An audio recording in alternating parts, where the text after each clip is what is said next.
তোমরা সবাই কেমন আছো? রুমাস কিচেনে তোমাদের প্রত্যেককে জানাই স্বাগতম। আজ আমি ভেজ সয়াবিন কী করে বানাই সেই রেসিপি নিয়ে তোমাদের সাথে শেয়ার করতে এসেছি। তো চলো আমার সাথে থাকো, সম্পূর্ণ রেসিপিটা দেখো কীভাবে বানাচ্ছি আমি। তো দেখো এখানে আমি নিউট্রিলা সয়াবিন ভালো করে ধুয়ে সেদ্ধ করে জল ঝরিয়ে রেখেছি। আর নিয়েছি আমি এখানে নুন, নিয়ে নিয়েছি এখানে রোস্টেড জিরে ধনে পাউডার, হলুদ, গোটা জিরে, নুন, আর রয়েছে এখানে গরম মশলা, জিরে, ধনে, লঙ্কা, আদা পেস্ট, আর রয়েছে আলু কাটা রয়েছে। তো প্রথমে আমি সয়াবিনের গায়ে একটু নুন হলুদ মাখিয়ে নিচ্ছি। এবার কড়াইতে তেল গরম বসিয়ে দিয়েছি।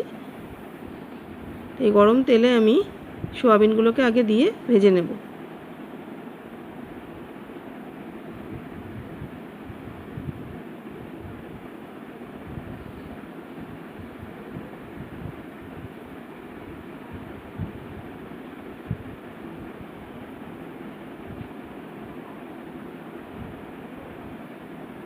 আর নিয়ে চেড়ে সয়াবিনগুলোকে আমি ভেজে নেব।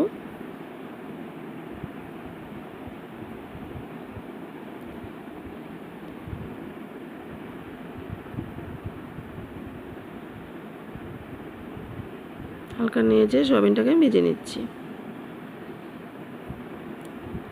দেখো সয়াবিনের কালারটা চেঞ্জ হয়ে এসছে। এবার সয়াবিনগুলোকে আমি নামিয়ে নেব। হয়ে গেছে সয়াবিন ভাজা আমার।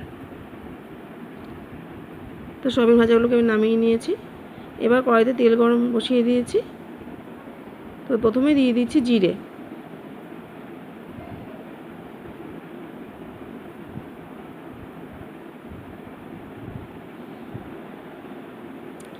তো অ্যাড করে দিচ্ছি কেটে রাখা আলুর টুকরোগুলো।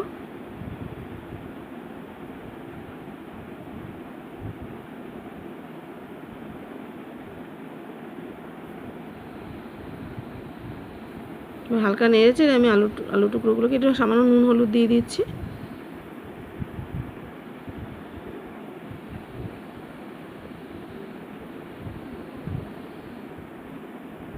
আলুগুলোকে হালকা নেড়েচেড়ে ভেজে নিচ্ছি।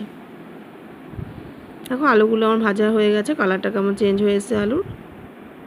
তো এবার আমি মশলা পেস্টটা এর মধ্যে অ্যাড করে দিচ্ছি।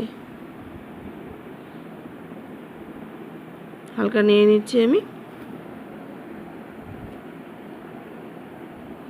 অ্যাড করে দিচ্ছি নুন হলুদ।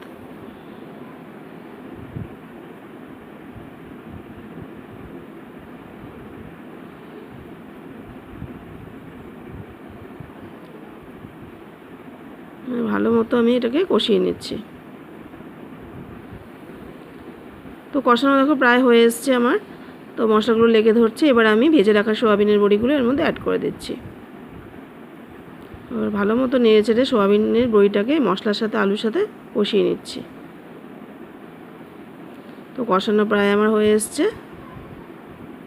মোটামুটি এটাকে আমি 2 মিনিটস কষিয়ে নিয়েছি।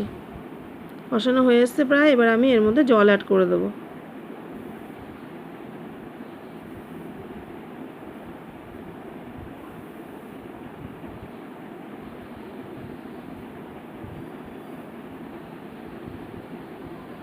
ভালো মতো ঝোলের সাথে সোয়াবিনে আলুটাকে মিশিয়ে নিচ্ছি আমি।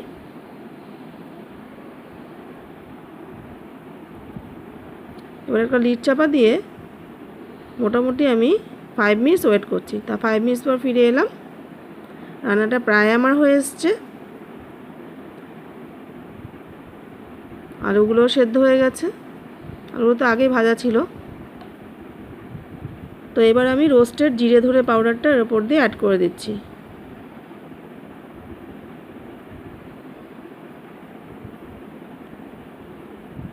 দিয়ে আবার লিড চাপা দিয়ে মোটামুটি 2 মিনিটসের জন্য ওয়েট করছি। তো 2 মিনিটস পর ফিরে এলাম। রান্নাটা আমার হয়ে গেছে। এবার আমি এর উপর দিয়ে 1 চামচ ঘি অ্যাড করে দিচ্ছি। যেহেতু এটা ভেজ আইটেম, একটু ঘি দিলে টেস্টটা খুব সুন্দর হয়। ঘি অ্যাড করে দিলাম একটু। তো রান্নাটা আমার হয়ে গেছে। এবার আমি গ্যাসটা অফ করে দেবো।